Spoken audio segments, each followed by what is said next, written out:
যদি আয়নায় মানুষের মুখ দেখা না গিয়ে তার চরিত্রকে দেখানো যেত, তাহলে সব মানুষ তার মুখ সুন্দর না করে তার চরিত্রকে সুন্দর করার প্রতিযোগিতা করত।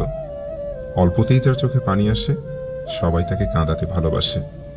অনেকক্ষণ রাগ করে বসে থাকার পর মনে পড়ল, আমার তো রাগ ভাঙানোর মতোই কেউ নেই। নুন আর চিনি দুটোই কিন্তু সাদা, পার্থক্য শুধু স্বাদে। ঠিক সেরকমই মানুষ আর অমানুষ দুটো দেখতে একই রকম, পার্থক্য শুধু আচরণে। স্ত্রী ভুল করলে তাকে সবার সামনে অপমান না করে ব্যক্তিগতভাবে বোঝান, শাসন করুন। কখনোই নিজের স্ত্রীকে অন্যের কাছে হাসির খোরাক বানাবেন না। সারাদিন কাউকে পাত্তা না দেওয়া মানুষটাও দিন শেষে কষ্ট পায় কোনো একজন প্রিয় মানুষের গুরুত্বের অভাবে। পরিস্থিতি যেমনই হোক না কেন, বারবার আপনি সরি বলবেন না। এতে করে অপরাধী তার নিজের ভুল বুঝতেই পারবে না। তোমার জন্য দরজা বন্ধ করে দেওয়া মানুষটাকে বুঝিয়ে দিয়েও সিটকিনি কিন্তু দরজার উভয় দিকেই রয়েছে। বিশ্বাস খুব ছোট একটা শব্দ। এটা পড়তে 1 সেকেন্ড সময় লাগে, ভাবতে কয়েক মিনিট লাগে, বুঝতে কয়েক দিন লাগে, আর প্রমাণ করতে করতে সারাটা জীবন লেগে যায়। কিছু মানুষ গুরুত্ব দিলে প্রয়োজন মনে করে না, অথচ না দিলে অভিযোগের শেষ নেই। যাকে তাকে পথ চিনিয়ে দেবেন না। বেঈমান বিশ্বাসঘাতকরা পথ চেনা হয়ে গেলে আপনার পথেই সে কাঁটা বিছিয়ে দেবে। বিবেকের থেকে বড় আদালত আর নেই, সময়ের থেকে বড় বিচারক আর কেউ নেই। যার যোগ্যতা যত কম, অন্যকে খোঁচা মারার দক্ষতা তার তত বেশি। জীবন হেরে যাওয়াটা অনেক সময় আনন্দের হয়, যখন জিতে যাওয়া মানুষটি নিজের চেয়েও প্রিয় হয়। বন্ধুত্ব তৈরি হয় আন্তরিকতায়, টিকে থাকে ভালোবাসায়, হারিয়ে যায় অবহেলায়। যার মনের কথা প্রকাশের ক্ষমতা যত কম, তার মনের কষ্ট তত বেশি। সফলতার পর সঙ্গী হওয়া আর সঙ্গী হয়ে সফল বানানোর মধ্যে পার্থক্য অনেক। সুন্দর চেহারা একদিন বৃদ্ধ হবে, কিন্তু সুন্দর ব্যবহার কোনোদিনই বৃদ্ধ হবে না।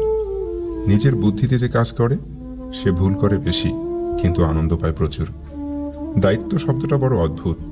যে সেটা পালন করে সে নীরবে দোষী হয়, আর যে সেটা কোনোদিনই পালন করেনি সে লম্বা জ্ঞান দেয়।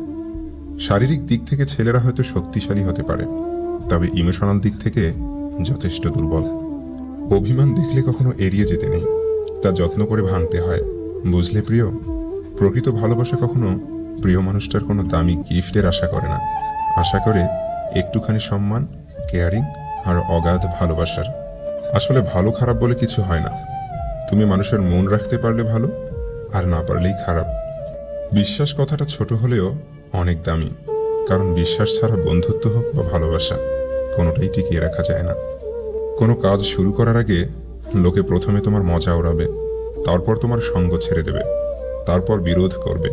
তুমি সফল হয়ে গেলে একদিন তারাই এসে বলবে, জানতাম তুমি জীবনে বড় কিছু করবে। সন্তানের জন্য বেশি বেশি সম্পদ জমা না করে সন্তানকে সম্পদ বানিয়ে যান। সুশিক্ষিত আর আদর্শ সন্তানই পৃথিবীর শ্রেষ্ঠ সম্পদ। সব কষ্টের অনুভূতি এক হয় না, কিছু কষ্ট ব্যথা দেয়, আবার কিছু কষ্ট মানুষটাকেই বদলে দেয়। কারো সাধারণ বন্ধু হয়ে থাকাটাই ভালো। দেখা হচ্ছে, কথা হচ্ছে, প্রয়োজনে হেল্প করবে, ব্যাস। কেউ কারো জীবনেই বেশি হস্তক্ষেপ নেই। অসাধারণ বন্ধু হতে গেলেই ঝামেলা। দেখবেন একসময় সেই অসাধারণ বন্ধুরাই হারিয়ে যায়, আর সাধারণ বন্ধুরাই থেকে যায়।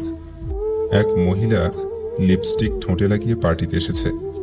গত বছরই তার জোয়ান ছেলে রোড অ্যাক্সিডেন্টে মারা যায়। চেনা একজন মন্তব্য করে বসল, শখ কি রে বাবা, ছেলেটা মারা গেছে, এসেছে লিপস্টিক ঠোঁটে লাগিয়ে। কেউ জানে না আজকের দিনেই মহিলা তার ছেলের জন্ম দিয়েছিলেন। পার্টিতে আসার আগে মা ছেলের ডায়েরি বুকে জড়িয়ে অঝরে কেঁদে এসেছেন।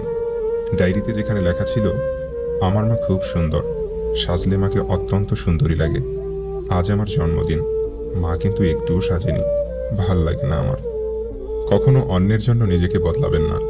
যে আপনাকে চাইবে, আপনি যেমনই হন না কেন, সে ঠিকই আপনাকে মূল্য দিবে। কখনো অন্যকে আপনার ভালো রাখার দায়িত্বটা দিবেন না, নিজেকে ভালো রাখার দায়িত্বটা নিজেই নেবেন। এই দুনিয়ায় কেউ কারো নয়। অন্যের জন্য নিজেকে বদলাবেন না, কারণ দিন শেষে আপনি আপনার জন্যই থাকবেন। আপনার একা থাকার জন্য আপনিই থাকবেন, আপনার চোখের পানি মোছার জন্য আপনি নিজেই থাকবেন, অন্য কেউ নয়। তাই নিজেকে ভালো রাখার দায়িত্ব নিন, নিজের যত্ন নিন।